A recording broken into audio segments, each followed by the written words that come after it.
السلام علیکم۔ بسم اللہ الرحمن الرحیم۔ محبت سب سے کرو لیکن اس سے اور بھی زیادہ کرو جس کے دل میں تمہارے لیے تم سے بھی زیادہ محبت ہو۔ ان لوگوں پر اعتبار کرو جو تمہاری 3 باتیں بانپ سکے، تمہاری ہنسی میں پوشیدہ درد، تمہارے غصے میں تمہارا پیار۔ حضرت علی نے فرمایا، اگر کوئی تم سے جلتا ہے تو بجائے غصہ ہونے کے ان کی جلن کی قدر کرو، کیونکہ یہی وہ لوگ ہیں جو تمہیں خود سے بہتر سمجھتے ہیں۔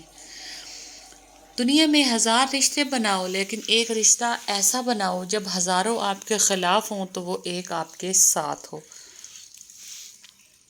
اس طرح شبنم کے قطرے مرجھائے ہوئے پھول کو تازگی سے بخشتے ہیں، اسی طرح اچھے الفاظ مایوس دلوں کو روشنی بخشتے ہیں۔ اگر کوئی تم سے بھلائی کی امید رکھے تو اسے مایوس مت کرو، کیونکہ لوگوں کی ضرورت کا تم سے وابستہ ہونا تم پر اللہ کا خاص کرم ہے۔ محبت سب سے کرو لیکن اس سے اور بھی زیادہ کرو جس کے دل میں تمہارے لیے تم سے بھی زیادہ محبت ہو۔ اگر کوئی تم سے بھلائی کی امید رکھے تو اسے مایوس مت کرو، کیونکہ لوگوں کی ضرورت کا تم سے وابستہ ہونا تم پر اللہ کا خاص کرم ہے۔ کوئی تمہارا دل دکھائے تو ناراض مت ہونا، کیونکہ قدرت کا قانون ہے، جس درخت کا پھل زیادہ میٹھا ہوتا ہے لوگ پتھر بھی اسی کو مارتے ہیں۔ اپنوں کو ہمیشہ اپنے ہونے کا احساس دلاؤ، ورنہ وقت آپ کے اپنوں کو آپ کے بغیر جینا سکھا دے گا۔ حضرت علی، تم جنت نہ مانگو بلکہ تم دنیا میں ایسے کام کرو کہ جنت تم کو مانگے۔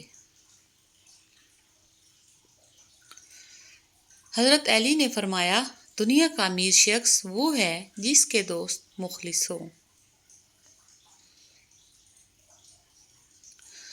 دوستوں کے غم میں شامل ہوا کرو ہر حال میں، لیکن خوشیوں میں تب تک نہ جانا جب تک وہ خود نہ بلائیں۔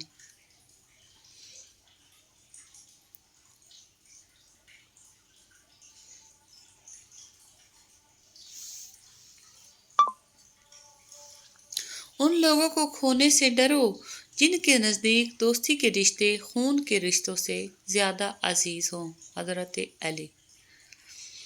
حضرت علی نے فرمایا، اس دوست کو مت بناؤ جو کسی محفل میں آپ کو شرمندہ کرے، خواہ وہ مذاق ہی کیوں نہ کر رہا ہو۔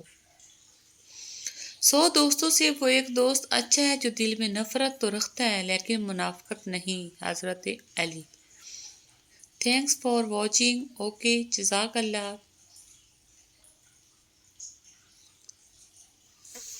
Take care.